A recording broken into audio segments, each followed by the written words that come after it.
कक्षा 9 बहुपद और बहुपद में गुणनखंड पर चर्चा चल रही थी कई सारी सर्वसमीकरणों पर। जैसे कि इसमें पहला दूसरा प्रश्न है, तो क्या लिख सकते हैं इसको 3y की घात 3 प्लस 5z की घात 3।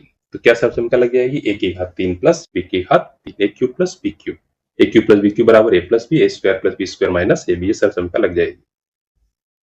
अब यहाँ गुणनखंड करने हैं, तो इसमें हम क्या करें, यहाँ पर x क्यूब को हम कुछ a मान लें, तो क्या हो जाएगा, तो पहला वाला बन जाएगा a square minus 7a minus 8। अब ये द्विघात बन गया, 8 के गुणनखंड करें हम, 8 एकम 8, 8 माइनस 1 7, 7 को 8 माइनस 1 लिखें, हल करें और फिर a स्क्वायर का मान वापस रख देंगे। इसी तरह से यहाँ पर प्रश्न नंबर 12 में a अगर हम कॉमन ले लें तो a की घात 6 प्लस b की घात 6, 6 घातों को हम 3 घातों में तोड़ दें तो a क्यूब का स्क्वायर, a स्क्वायर की क्यूब प्लस b स्क्वायर की क्यूब, ऐसा लिख दें। a स्क्वायर की घात 3 प्लस b स्क्वायर की घात 3 यानी कि क्यूब वाला फॉर्मूला यहाँ पर हम लोग लगा सकते हैं। फिर यहाँ पर गुणनखंड करना है। अब हम इसको देखें यहाँ पर, तो ये पहला पद हो गया 3x की घात 3 प्लस दूसरा पद हो गया y की घात 3, तीसरा पद हो गया z की घात 3, a cube plus b cube plus c cube minus 3 into a यानी कि 3x इंटू b यानी कि y टू c z। तो ये सूत्र आप लोगों ने पढ़ा, x cube plus Y cube plus Z cube minus 3xyz बराबर x plus Y plus z और x square plus y square plus z square minus x y minus Y z minus Z x. हम लोग इसको देख भी सकते हैं पीछे,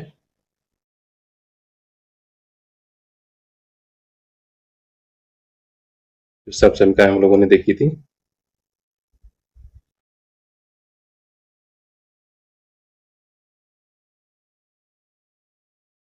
ये तो ये जो सब समीकरण थी यहाँ पर X cube plus Y cube plus Z cube minus 3xyz बराबर ये सूत्र, तो ये सब समीकरण उस वाले प्रश्न में पूरी लग जाएगी।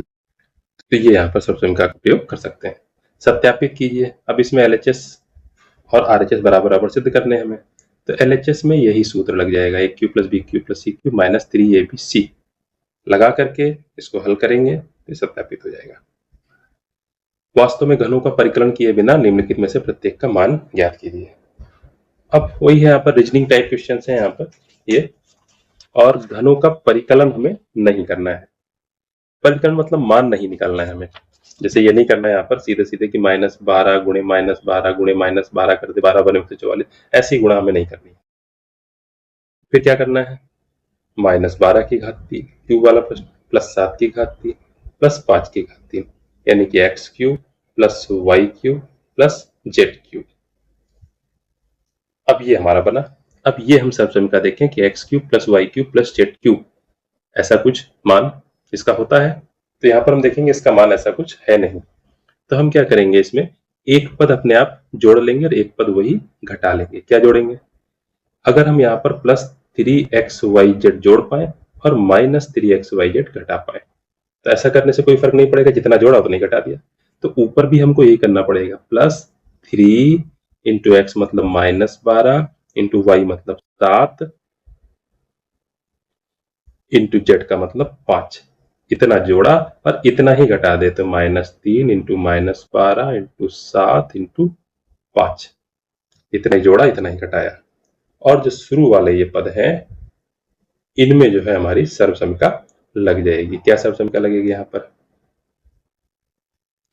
तो इसमें हमारी सर्वसमीका लग जाएगी X plus Y plus Z यानी कि -12 प्लस 7 प्लस 5 इंटू दूसरे ब्रैकेट में क्या होगा एक्स स्क्वायर यानी कि -12 का स्क्वायर प्लस वाई स्क्वायर यानी कि 7 का स्क्वायर प्लस जेड स्क्वायर यानी कि 5 का स्क्वायर माइनस एक्स वाई यानी कि -12 into 7 minus Y Z -7 into 5 minus Z X -5 into -12 और माइनस में ये वाला पद था ये हमारा 3 इंटू -12 इंटू 7 इंटू 5।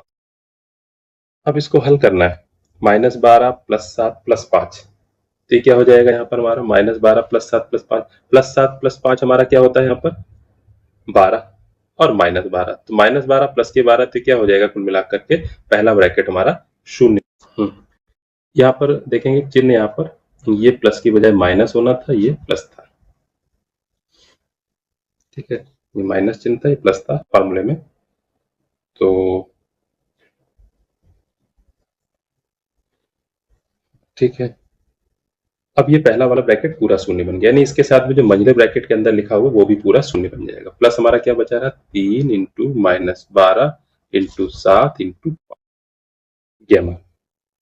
अब शून्य से किसी गुणा करेंगे तो वो शून्य ही बन जाएगा, तो ये पूरा शून्य हो गया। यहाँ गुणा करेंगे माइनस का चिन्ह, 12 पंचे 60 और 7 21, तो 21 और 60 की गुणा, यानी कि हमारा हो जाएगा माइनस 6 दूनी 12, तो माइनस 1260 हमारा उसका उत्तर आ जाएगा। इस तरह से ये हल हुआ है। फिर नीचे दिए गए आयत जिनके क्षेत्रफल दिए हैं, प्रत्येक की लंबाई और चौड़ाई के लिए संभावित व्यंजक दीजिए। यानी यहाँ पर क्या करना है हमको, ये क्षेत्रफल दिया हुआ है तो ए के यहाँ पर 2 मान होंगे और वही मान जो है लंबाई और चौड़ाई के लिए लगभग हो जाएंगे। जैसे अब ये द्विघात समीकरण है, पहला वाला है यहाँ पर, तो 25 और 12 की गुणा करेंगे और फिर उनसे देखेंगे उनके गुणनखंड क्या क्या बनना है। जैसे 25 के तो 5 और 5 हो जाएंगे, 12 के 2 2 3। अब हम ऐसे टुकड़े लेंगे जिनका योग या अंतर हमारा क्या आ जाए, ए वाला पद यानी 35। अब ये हमको यहाँ पर बनाना है, तो यहाँ पर देखेंगे 5 दूनी 10 दूनी 20, यानी 20 और 5 15, 20 और 15, और 20 15 का योग भी 35 होता है। तो क्या हो जाएगा हमारा 25a square minus 20a minus 15a plus 12। पहले वाले में 5 कॉमन और a कॉमन, तो 5a माइनस 4, फिर इसमें 5 कॉमन, 3 कॉमन, तो 3 कॉमन, तो हमारा क्या बन जाएगा 3 पच्चे 15, यानी कि 5a माइनस 3 चौको 12 4।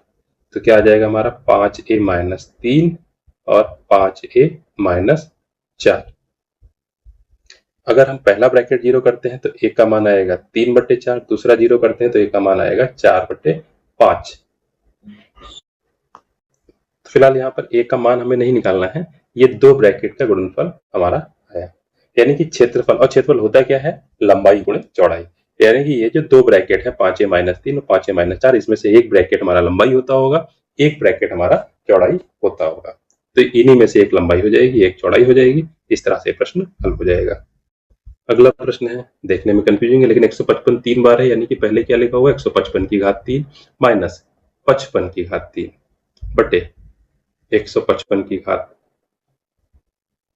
अब यहाँ पर क्या है 155 2 बार है, तो 155 स्क्वायर प्लस 155 इंटू 55 है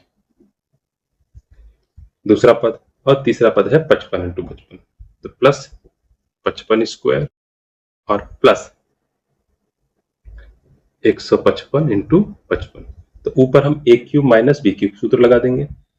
अब नीचे क्या है, A square plus B square plus A B लिखा हुआ है, तो इसमें क्या करें हम, इतना ही अगर जोड़ लें 155 इंटू 55 और इतना ही घटा दें 155 इंटू 55, तो इससे करने से हमारा ये 2ab बन जाएगा, A square plus B square plus 2ab।